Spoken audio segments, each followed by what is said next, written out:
نبی کریم صلی اللہ علیہ وسلم کی اطاعت اور آپ کے اتباع اور آپ کے خلفاء رضی اللہ عنہم کے اتباع کے بارے میں احادیث۔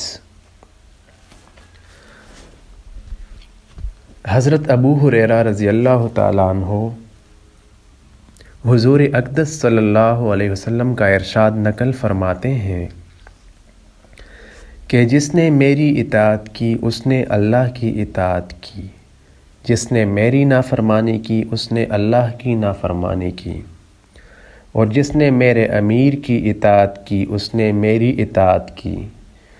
اور جس نے میرے امیر کی نافرمانی کی اس نے میری نافرمانی کی۔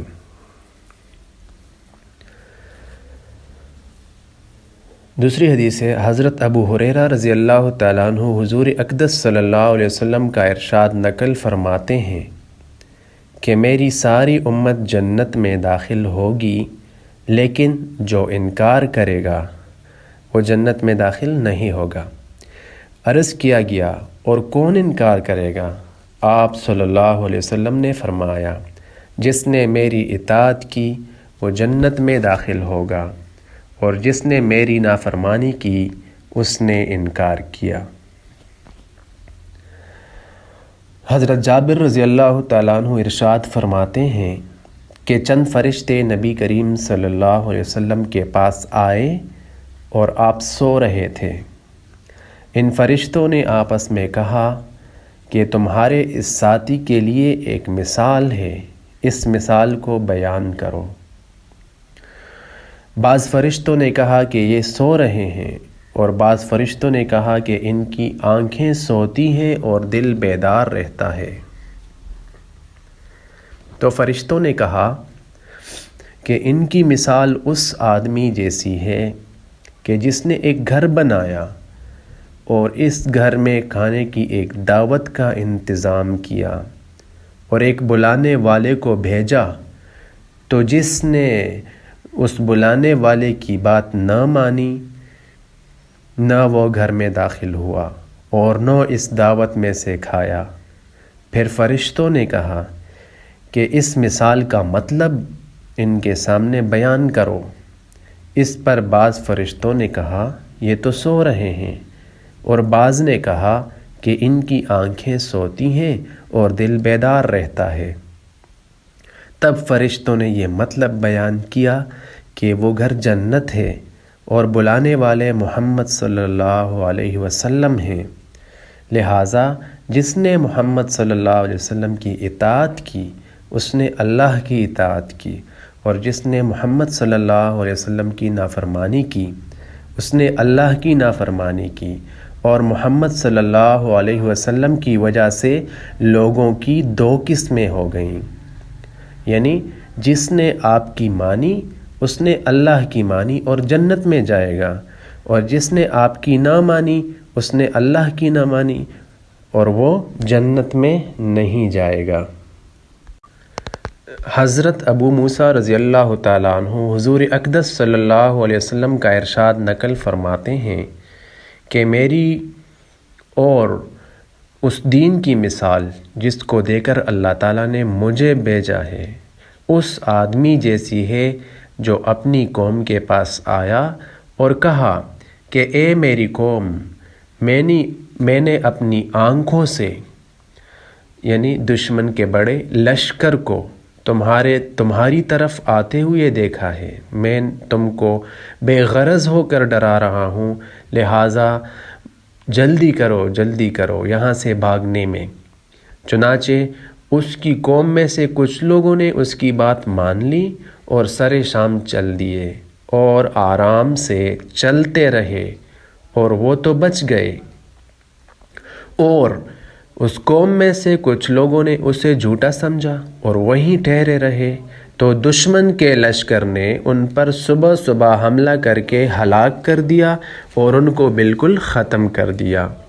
یہ مثال ہے ان لوگوں کی جنہوں نے میری بات مانی اور جو دین حق میں لے کر آیا اس پر عمل کیا، اور ان لوگوں کی جنہوں نے میری نافرمانی کی اور جو دین حق میں لے کر آیا اس کو جھٹلایا۔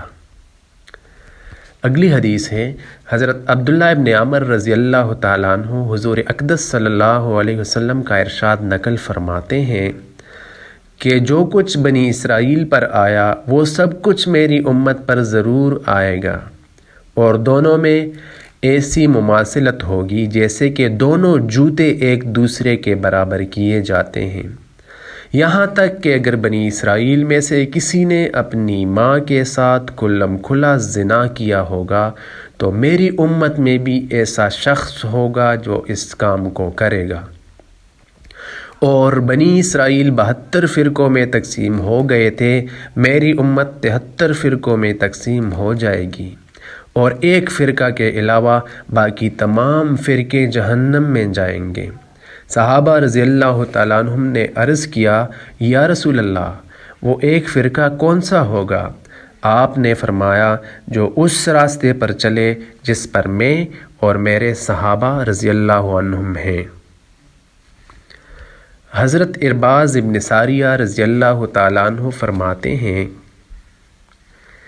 کہ ایک دن حضور اقدس صلی اللہ علیہ وسلم نے ہمیں نماز پڑھائی اور پھر اپنے چہرے انور کے ساتھ ہم لوگوں کی طرف متوجہ ہوئے اور ایسا مؤثر واعظ بیان فرمایا کہ جس سے آنکھوں میں آنسو جاری ہو گئے اور دل کانپ گئے۔ ایک شخص نے عرض کیا، یا رسول اللہ، آپ کا یہ واعظ ایسا معلوم ہوتا ہے جیسا کہ جانے والے کا واعظ ہوا کرتا ہے، لہٰذا آپ ہمیں کن خاص باتوں کی تاکید فرماتے ہیں؟ آپ نے فرمایا، میں تمہیں اس بات کی وصیت کرتا ہوں کہ اللہ سے ڈرو اور امیر کی بات سنو اور مانو اگرچہ وہ حبشی غلام ہو، کیونکہ تم میں سے میرے بعد جو بھی زندہ رہے گا وہ بہت سے اختلافات دیکھے گا، تو ایسی صورت میں میری اور ہدایت یافتہ خلفائے راشدین کی سنت پر عمل کرتے رہنا اور اسے تھامے رکھنا اور دانتوں سے مضبوط پکڑے رکھنا اور نئی نئی باتوں سے بچنا، کیونکہ ہر نئی بات بدعت ہے اور ہر بدعت گمراہی ہے۔ حضرت عمر رضی اللہ تعالیٰ عنہ حضور اکرم صلی اللہ علیہ وسلم کا ارشاد نقل فرماتے ہیں کہ میں نے اپنے رب سے اپنے بعد صحابہ رضی اللہ عنہم میں ہونے والے اختلاف کے بارے میں پوچھا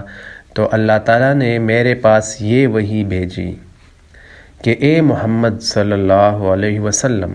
آپ کے صحابہ رضی اللہ عنہم میرے نزدیک آسمان کے ستاروں کی مانند ہے۔ ہر ستارے میں نور ہے، لیکن بعض ستارے دوسروں سے زیادہ روشن ہیں۔ جب صحابہ کی کسی امر کے بارے میں رائے مختلف ہو جائے تو جو آدمی ان میں سے کسی بھی ایک کی رائے پر عمل کر لے گا وہ میرے نزدیک ہدایت پر ہے، اور آپ نے فرمایا، میرے صحابہ ستاروں کی مانند ہے، جس کی بھی اقتداء کرو گے ہدایت پا جاؤ گے۔ حضرت حذیفہ رضی اللہ تعالیٰ عنہ حضور اقدس صلی اللہ علیہ وسلم کا ارشاد نقل فرماتے ہیں کہ مجھے معلوم نہیں ہے کہ میں تم میں کتنا عرصہ رہوں گا، اور حضرت ابوبکر نے حضرت عمر رضی اللہ تعالیٰ عنہ کی طرف اشارہ کرتے ہوئے فرمایا کہ میرے بعد ان دونوں کی اقتداء کرنا اور عمار کی سیرت اپناؤ، اور ابن مسعود تمہیں جو بھی بتائیں اسے سچا مانو۔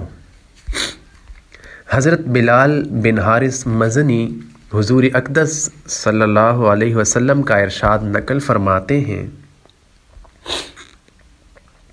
کہ جس نے میرے بعد میری کسی مٹی ہوئی سنت کو زندہ کیا تو جتنے لوگ اس سنت پر عمل کریں گے ان سب کے برابر اسے اجر ملے گا، اور اس سے ان لوگوں کے اجر میں کوئی کمی نہیں آئے گی۔ اور جس نے گمراہی کا کوئی ایسا طریقہ ایجاد کیا جس سے اللہ اور اس کے رسول کبھی راضی نہیں ہو سکتے، تو جتنے لوگ اس طریقہ پر عمل کریں گے ان سب کے برابر اسے گناہ ہوگا، اور اس سے ان لوگوں کے گناہ میں کوئی کمی نہیں آئے گی۔ اگلی حدیث ہے حضرت عمر بن عوف رضی اللہ تعالیٰ عنہ حضور اقدس صلی اللہ علیہ وسلم کا ارشاد نقل فرماتے ہیں کہ دین حجاز کی طرف ایسے سمٹ آئے گا جیسے کہ سانپ اپنے بل کی طرف سمٹ آتا ہے، اور دین حجاز میں اپنی جگہ اس طرح ضرور بنا لے گا جس طرح پہاڑی بکری یعنی شیر کے ڈر کی وجہ سے پہاڑی کی چوٹی پر اپنی جگہ بناتی ہے۔ دین شروع میں اجنبی تھا اور عن قریب پھر پہلے کی طرح اجنبی ہو جائے گا، لہٰذا ان لوگوں کے لیے خوشخبری ہے جن کو دین کی وجہ سے اجنبی سمجھا جائے، اور یہ وہ لوگ ہیں جو میرے بعد میری جس سنت کو لوگ بگاڑ دیں یہ اس سنت کو ٹھیک کر دیتے ہیں۔ حضرت انس رضی اللہ تعالیٰ عنہ فرماتے ہیں کہ حضور اقدس صلی اللہ علیہ وسلم نے مجھے ارشاد فرمایا کہ اے میرے بیٹے، اگر تم ہر وقت اپنے دل کی یہ کیفیت بنا سکتے ہو کہ اس میں کسی کے بارے میں ذرا بھی کھوٹ نہ ہو تو ضرور ایسے کرو۔ پھر آپ نے فرمایا، اے میرے بیٹے، یہ میری سنت میں سے ہے، اور جس نے میری سنت سے محبت کی اس نے مجھ سے محبت کی، اور جس نے مجھ سے محبت کی وہ میرے ساتھ جنت میں ہوگا۔ اگلی حدیث ہے حضرت ابن عباس رضی اللہ تعالیٰ عنہ حضور اقدس صلی اللہ علیہ وسلم کا ارشاد نقل فرماتے ہیں کہ میری امت کے بگڑنے کے وقت جس نے میری سنت کو مضبوطی سے تھامے رکھا اسے 100 شہیدوں کا ثواب ملے گا۔ یہ روایت بیہقی کی ہے، اور طبرانی میں یہ روایت حضرت ابو ہریرہ رضی اللہ تعالیٰ عنہ سے مروی ہے، اور اس میں یہ ہے کہ اسے 1 شہید کا ثواب ملے گا۔ اگلی حدیث ہے حضرت ابو ہریرہ رضی اللہ تعالیٰ عنہ حضور اقدس صلی اللہ علیہ وسلم کا ارشاد نقل فرماتے ہیں کہ میری امت کے بگڑنے کے وقت میری سنت کو مضبوطی سے تھامنے والے کو 1 شہید کا اجر ملے گا۔ حضرت ابو ہریرہ رضی اللہ تعالیٰ عنہ حضور اقدس صلی اللہ علیہ وسلم کا ارشاد نقل فرماتے ہیں کہ میری امت کے اختلاف کے وقت میری سنت کو مضبوطی سے تھامنے